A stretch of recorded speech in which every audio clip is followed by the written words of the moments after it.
Et vous voulez connaître les destinations les plus prisées pour les gîtes de France cet été, c'est le Lot, le Cantal et l'Ariège. On en parle ce matin avec Solange Escure, directrice générale des Gîtes de France. Oui, bonjour. Bonjour Solange Escure.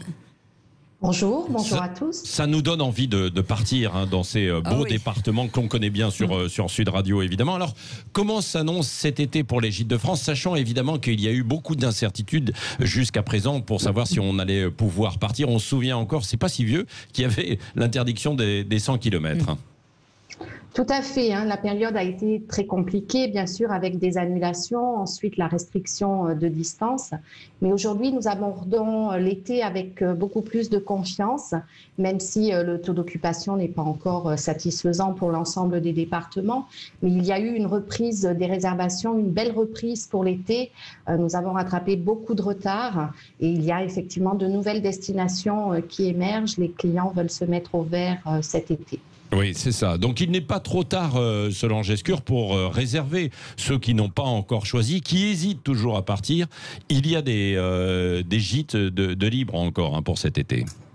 Tout à fait. Il y a des hébergements qui sont disponibles, que ce soit des gîtes, des chambres d'hôtes, des chalets en camping ou en village vacances, en gîte de groupe. Il y a encore de la place dans tous les hébergements. Oui, voilà, c'est ça. Dans le respect des mesures, bien sûr. Oui, dans le respect, évidemment, des mesures. Parce que ça, il y a eu des mesures qui ont été prises localement dans chaque gîte, dans chaque lieu où il y a de destination avec des chambres d'hôtes, par exemple.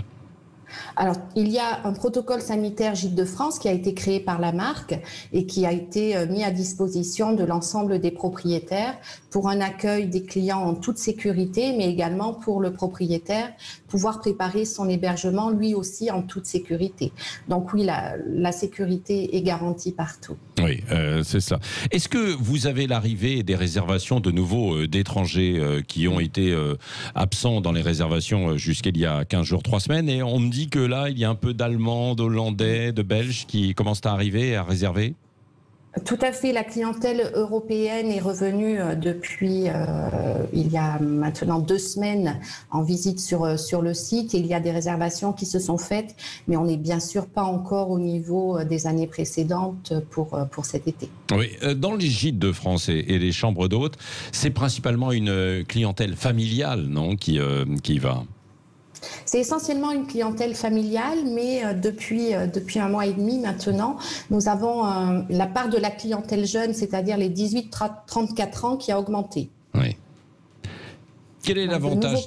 Oui, c'est ça. Il y a un petit décalage parfois avec le Zoom. L'avantage d'aller dans des gîtes, dans des chambres d'hôtes par rapport à d'autres lieux, aux hôtels ou même les lieux Airbnb, parce que c'est pas la même chose quand même. Il y a un autre état d'esprit dans les gîtes de France.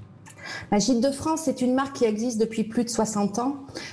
Nos propriétaires accueillent leurs clients. C'est pas simplement une remise de clés dans une boîte. Oui. Il y a un accueil personnalisé avec un geste d'accueil, avec une disponibilité tout au long du séjour.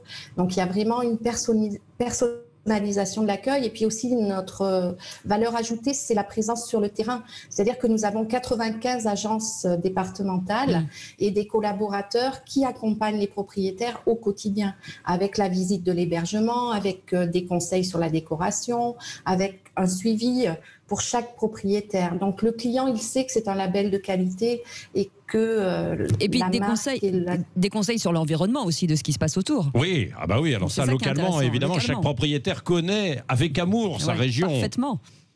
Tout à fait. Le propriétaire va conseiller son client. C'est un vrai ambassadeur de son territoire. Donc, c'est à cette personnalisation. Et je crois que nous avons des valeurs qui sont au goût du jour, en tout cas. Oui, complètement. Non, mais totalement, c'est ce qui est revenu à travers aussi cette crise du Covid. On veut beaucoup plus d'authenticité, un retour en fait à la campagne, à partager en fait certaines valeurs. Et c'est pas sur... j'ai rien contre Airbnb et compagnie, mais ça n'a rien à voir évidemment avec les Gîtes de France. Et puis tout cet été, Solange Escure, moi ce que je vous propose, c'est qu'on aille sur le terrain avec vous, avec évidemment toutes ces personnes qui sont mobilisées et qui sont là pour vous accueillir et rendre des vacances très agréables. Évidemment, on leur donnera la parole tout l'été sur Sud Radio. Et vous faire oublier l'étranger. Oui, voilà, c'est ça. Merci d'avoir été avec nous. Merci Solange Escure d'avoir été avec nous en direct ce matin sur Sud Radio.